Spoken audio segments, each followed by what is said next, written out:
Hello everyone, thank you for joining us on MNB World News Mongolia, where we bring you the latest stories and updates from across the nation and beyond. I'm Namshar. Our top stories for News Mongolia.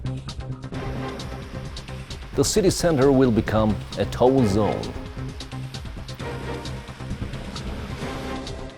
The 60th Asia-Pacific Broadcasting Union General Assembly and associated meetings are being held.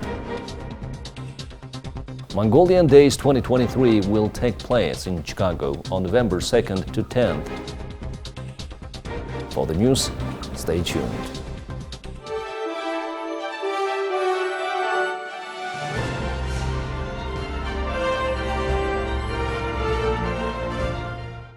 The city center will become a toll zone as part of the efforts to address traffic congestion and improve housing in the surrounding areas.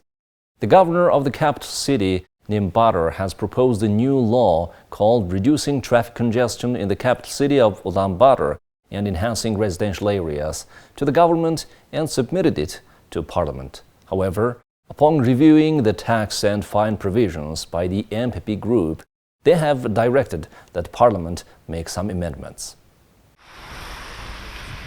Ulaanbaatar, who previously served as the Minister of Justice and Home Affairs, appears to be focused on legalizing critical issues in the capital city, such as traffic congestion and housing redevelopment, and implementing measures gradually. Several key provisions from the draft law that directly impact the lives of the city's residents will be introduced incrementally. This time, let's discuss the so-called paid zone. The draft law defines the traffic toll zone as an area designated by an authorized individual to alleviate traffic congestion, and it involves a fee to enter. The boundaries and time limits of the toll zone are determined by the governor of the capital city, and the operating procedures within the zone are subject to approval. Essentially, Mayor Ulaanbaatar will establish specific areas in the capital where vehicles will need to pay to enter, creating a legal framework for such charges. According to the law, car owners and drivers can enter the toll zone once a day for free, but they will need to pay for each additional entry beyond that. The fees are planned to be a percentage of the minimum wage, or 27,500 MNT, with the exact amounts for multiple daily entries to be determined in a meeting of representatives from the city's residents. The capital city governor will decide which roads will become a toll road and set the time limits. Discounts on toll zone fees will apply to certain parties.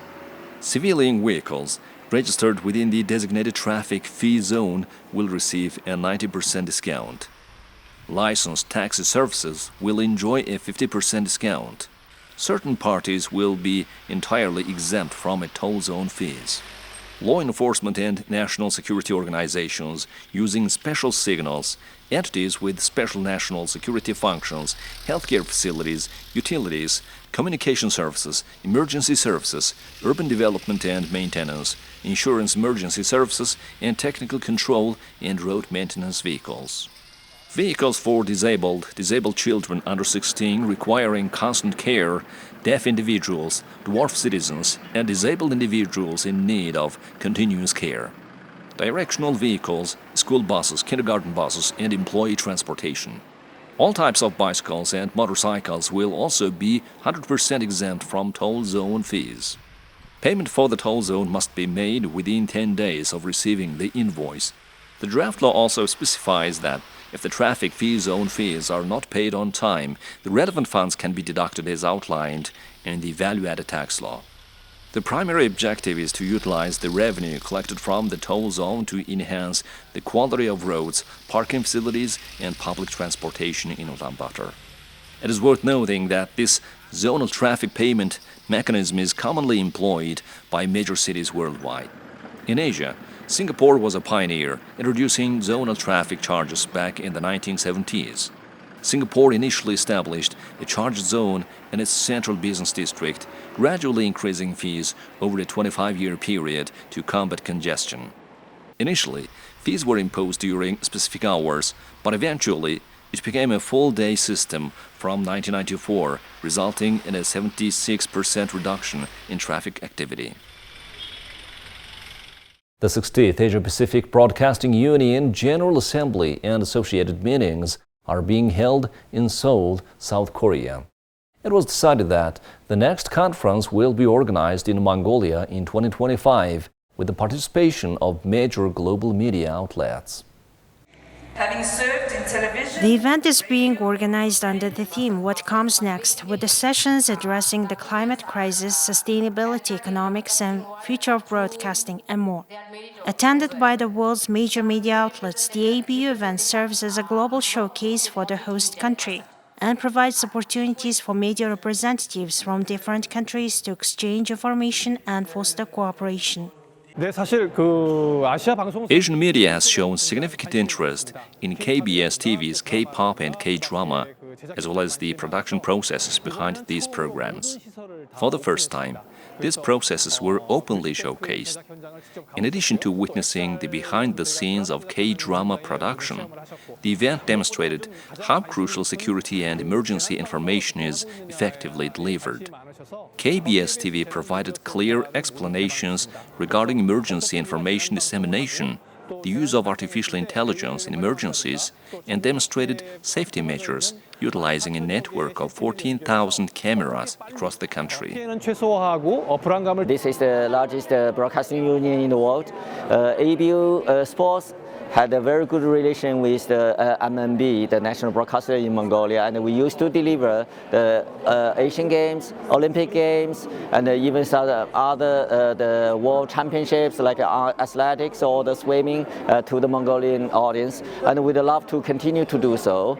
ABU Sports is also the reliable partner for MNB to conduct sports-relevant trainings, workshops, activities, and the conferences as well. So we have a very close relation with MNB, and we hope we can continue this partnership in the future. Hi, so we're here in Seoul for the ABU General Assembly. I'm very glad to be with you and our Mongolian friends. We have a very good relationship with Mongolia. We do a lot of things together. And here it's pleasant to see for us that they're taking part in all of our activities. Yesterday we had the radio working party and the program committee meetings. In those meetings we talked a lot about what's happening next with our media. In radio, a lot of the concerns were about digital media, social media, AI, how that affects radio, where radio will go on, how radio will go on. And it was very pleasing to see actually that everyone has the same issues. So all the way from China to Kiribati, the tiniest little island in the Pacific, all had the same concerns about how social media will affect their production and where they will go next. One of the sub-sessions is currently underway behind me, focusing on the pivotal role of women in society and ensuring their comprehensive engagement in media. The chief producer of Nepal Television, who recently addressed the audience, said that out of 535 employees, 23% are women. However, women's representation at the decision-making level stands at a mere 3%. This event underscores the potential for significant transformation if efforts are made to foster unity and enhance women's involvement in media production. Gender equality is gaining a greater understanding in Mongolia. It's a hot topic of discussion on a global scale, covering women's employment, their ability to hold positions with decision-making authority, and how to increase the proportion of women elected to these positions by up to 30% in upcoming elections. The event is taking place at KBS headquarters and Conrad Seoul Hotel and will last 5 days. It's a special part of KBS 50th anniversary celebration. The 60th General Assembly of the Asia-Pacific Broadcasting Union has returned to Seoul after an 11-year gap. Over 500 foreign and domestic guests and representatives are participating. Mongolian Days 2023 will be taking place in Chicago from November 2nd to 10th. The Windy City will come alive with an immersive experience celebrating Mongolia's heritage, food, and sustainable fashion. The event promises to be a cultural and business extravaganza like no other, attracting investors, buyers, cultural enthusiasts, and anyone with a passion for exploring the diverse heritage and artistry of Mongolia. This year's Mongolian Days Trade, Investment and Heritage Forum is being organized by Export International Trade Center working in partnership with the Mongolian Consulate in Chicago and the Ministry of Food, Agriculture and Light Industry. The event highlights include the Made in Mongolia exhibition at the shops at North Bridge from November 2nd to 10th, the Invest Mongolia Business Forum on November 3rd at Merchandise Mart, and the Welcome to Mongolia Festival on November 4th at New City Plaza. Mongolia's growing economy and strategic location make it an attractive prospect for business ventures. Mongolian Days 2023 will feature distinguished representatives from the Mongolian government and esteemed entrepreneurs from various sectors, including food, agriculture, light industry, information technology, construction, tourism, and culture. Expect insightful discussions, networking opportunities, and presentations from key industry players and government representatives ready to collaborate with international partners. For movie lovers, the event will include Mongolian Movie Day at AMC at New City Plaza. Mongolia Movie Day will immerse viewers in Mongolia's breathtaking landscapes and rich storytelling traditions through a curated selection of Mongolian films. Now let's take a look at currency exchange rates provided by Mongol Bank.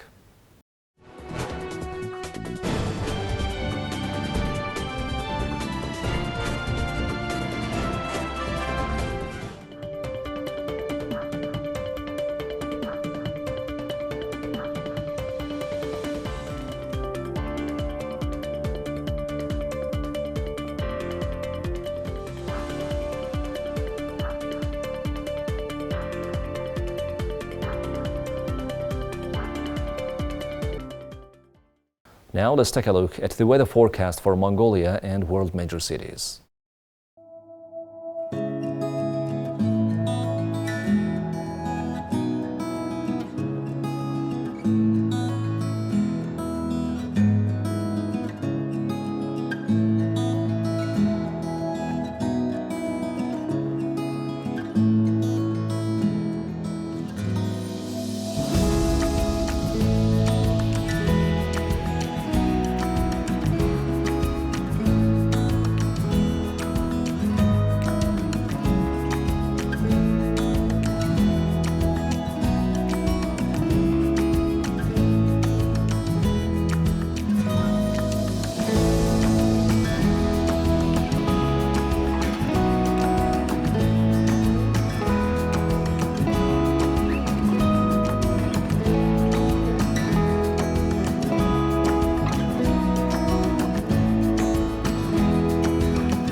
Well, that's all for today. Thank you for staying with us.